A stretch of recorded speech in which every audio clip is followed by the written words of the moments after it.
света на вейпинга се води битка за първото място в сърцата ни – HHC Vape и Delta 8. Тези двама претенденти предлагат уникални изживявания, но какво ги отличава? HCC, съкръщение от хексахидроканабинол, е мощно вещество, което предизвиква интензивни ефекти. Това е молекула, която е близка до THC и дава на потребителите пълноценно изживяване. От друга страна, Delta 8 предлага плавно шофиране с по-спокойна атмосфера. Той има молекулярен обрат, който намалява интензивността и осигурява по-меко опиянение.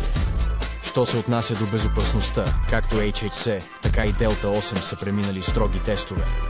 Винаги обаче е важно да проверявате лабораторните доклади, за да сте сигурни, че ползвате продукт с добра репутация.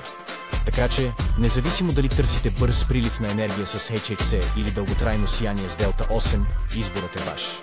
Всеки от тях предлага различно пътуване, така че намерете този, който отговаря на вашите предпочитания и се насладете на преживяването.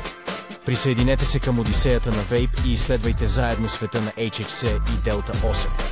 Това е вълнуващо пътешествие през ароматите, ефектите и усещанията, които тези две възможности за изпаряване носят. Така че изберете своя елексир, изпушете го и нека приключението започне.